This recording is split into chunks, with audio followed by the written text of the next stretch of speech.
अस्सलाम वालेकुम रहमतुल्लाहि व बरकातुहू to all the viewers. Hope you all will be fine. आज हम करेंगे चैप्टर नंबर 2 जो है इंट्रोडक्शन टू साइंटिफिक मेथड, उसके मल्टीपल चॉइस क्वेश्चंस जो कि हैं एमसीक्यूज़। एमसीक्यू नंबर 1 है which one of the following is a correct sequence in biological method. ये आपने पढ़ा था कि सबसे पहले है कि उसकी रिकॉग्निशन करनी है क्वेश्चन की जो बायोलॉजिकल प्रॉब्लम है उसकी, फिर ऑब्जर्वेशन, फिर हाइपोथेसिस, फिर डिडक्शन, फिर एक्सपेरिमेंटेशन, दैन फिर आगे रिजल्ट जो समराइजेशन और रिपोर्टिंग है। Option C is the correct option. Which one of these is not a characteristic of hypothesis. Hypothesis के करेक्टरिस्टिक क्या है, हमने उसको किसी हाल में भी डिसप्रूव साबित करना है। तो ऑप्शन सी जो है वो करेक्ट है कि मस्ट बी करेक्ट। ये गलत है, करेक्ट नहीं होनी चाहिए। उन्होंने यही कहा है कि इसमें से कौन सी जो है वो हाइपोथेसिस के रिलेटेड नहीं है, तो वो मस्ट बी करेक्ट है, it should not correct. At which point is a biologist most likely to lose reasoning. Reasoning कहाँ पे बायोलॉजिस्ट यूज़ करता है? ऑब्जर्वेशन में तो रीजनिंग नहीं होती, उसमें बस हम ऑब्जर्व कर रहे होते हैं ना डाटा ऑर्गेनाइजेशन में, ठीक है। हाइपोथेसिस की फॉर्मुलेशन में हम रीज़न देखते हैं कि जिस वजह से हम कोई भी चीज़ जो है उसका हाइपोथेसिस, ऑब्जर्वेशन का हाइपोथेसिस निकाल रहे हैं वो ठीक है कि नहीं ठीक। Option B is the correct option. MCQ number 4, hypothesis must be testable to be scientifically valid. वो कह रहे हैं कि हाइपोथेसिस जो है वो टेस्टेबल होनी चाहिए ताकि वो एक वैलिड हो hypothesis. Being testable means that, अब टेस्टेबल का मतलब क्या है? Option number B is the correct option. Only a controlled experiment can indicate whether hypothesis is correct. ये सिर्फ जो कंट्रोल एक्सपेरिमेंट जिसके अंदर हमने क्या दी हुई है, सारी कंडीशंस जो है वो ठीक नहीं है, जिसकी एक होता है कंट्रोल ग्रुप, एक होता है एक्सपेरिमेंटल ग्रुप। तो वो कह रहे हैं कंट्रोल ग्रुप ये इंडिकेट करता है। कंट्रोल ग्रुप ऐसा है जिसके अंदर हमने सारी कंडीशंस दी हुई हैं और बिल्कुल एक्यूरेट है, वो सिर्फ इंडिकेट कर सकता है कि हाइपोथेसिस करेक्ट है कि नहीं। एक्सपेरिमेंटल के अंदर हम देख देते, जो हमने पहले ब्लॉक पढ़ा था जिसके अंदर हमने ऑक्सीजन की, कार्बन डाइऑक्साइड की अवेलेबिलिटी पे भी बात की थी कि उसकी वजह से फोटोसिंथेसिस होती है कि नहीं होती, ये बिल्कुल वैसा ही है।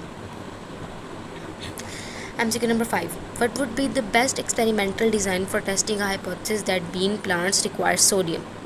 अब वो कह रहे हैं कि एक्सपेरिमेंटल डिज़ाइन क्या होगा उस हाइपोथेसिस को चेक करने के लिए कि प्लांट को सोडियम रिक्वायर है या नहीं, या कितना है। Option B is the correct. Grow bean plants with and without sodium. ठीक है, ये तो बहुत ही आसान सी बात थी कि बीन प्लांट्स जो हैं उनको हम एक के अंदर सोडियम के साथ उसको ग्रो करवाएं और एक जार के अंदर उसको विदाउट सोडियम करवाएं। जिसके अंदर हम सोडियम से करवाएंगे वो होगा कंट्रोल ग्रुप, और जिसके अंदर विदाउट सोडियम करवाएंगे वो होगा एक्सपेरिमेंटल ग्रुप। और इन दोनों के कंपैरिजन से हमें पता चल जाएगा कि सोडियम इसके लिए कितनी इंपॉर्टेंट है। नेक्स्ट है a gardener sees a large snake nearby. अब गार्डनर क्या है, उसको एक स्नेक नज़र आ गया। He knows that generally snakes stink. अब हमें भी पता है कि जो सांप है वो जनरली क्या काटता है, इसी वजह से गार्डनर जो है वो भाग गया वहाँ से। अब गार्डनर क्यों भाग गया वहाँ से? अब जाहिर उसने वजह पहले तो उसने ऑब्ज़र्व किया कि ये सांप है, ठीक है, ये ऑप्शन तो हो नहीं सकता क्योंकि बस ऑब्ज़र्व करके तो वो नहीं ना भाग सकता। टेस्टेड अ हाइपोथेसिस, अभी नहीं, क्योंकि उसने भी हाइपोथेसिस नहीं बनाई। कंस्ट्रक्टेड अ थ्योरी, उसने थ्योरी भी नहीं बनाई। Option A is the correct. उसने रीजनिंग यूज़ की अपनी, उसने अपना दिमाग चलाया, उसने वजह ढूंढी कि मैं अब क्या करूँ, मैं यहाँ पे ही रहूँ या मैं भाग जाऊँ। तो फिर जब उसने सोचा कि हाँ ये काटता है, उसने रीजनिंग यूज़ की और फिर वो वहाँ से भाग गया। Option A is the correct option. MCQ number 7, a scientific theory है which has which of the following properties. Scientific theory को हमने प्रूव करना होता है जो मर्ज़ी हो जाए, ठीक है, कि वो ठीक है कि नहीं ठीक, करेक्ट है कि नहीं करेक्ट। ऑप्शन सी जो है वो करेक्ट है, it has been absolutely proven. Experimentation is only a step of scientific process.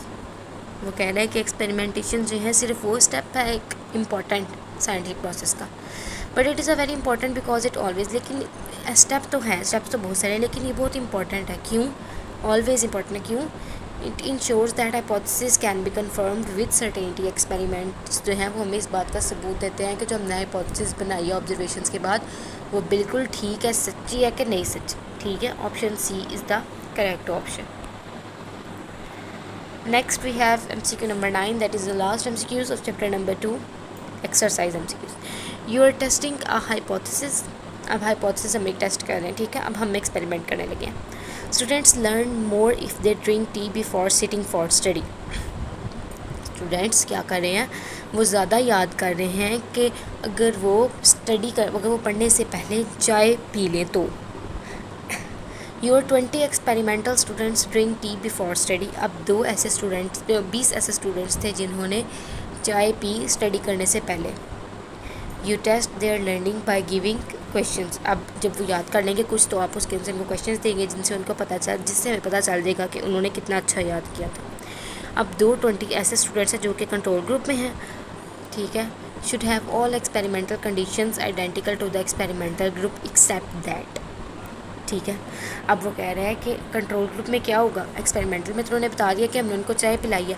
अब कंट्रोल में जाहिर है इसका अपोजिट होगा, ठीक है। इसका अपोजिट कहाँ लिखा हुआ है, option A, they should take tea with more milk. ये तो है ही नहीं बात, मिल्क और शुगर की तो कोई बात ही नहीं हुई।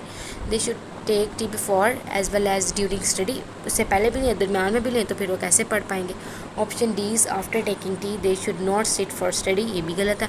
ऑप्शन सी जो है वो बिल्कुल इसका उल्ट है कि ऊपर उन्होंने कहा है एक्सपेरिमेंटल ग्रुप में कि आपने पढ़ने से पहले उनको दी है चाय, तो अब नीचे ये इसका अपोजिट है कि they should not take tea before study, पढ़ने से पहले उनको टी नहीं देनी। ये उसका बिल्कुल अपोजिट है। उन्होंने यही कहा था कि एक्सेप्ट क्या है, ठीक है। एक्सपेरिमेंटल ग्रुप के एक्सेप्ट यानी अपोजिट क्या है, ओके। आज का लेक्चर हमारा यहीं तक है। हमने चैप्टर 2 के भी MCQ सॉल्व कर लिए हैं। नेक्स्ट लेक्चर तक के लिए अल्लाह हाफ़िज़।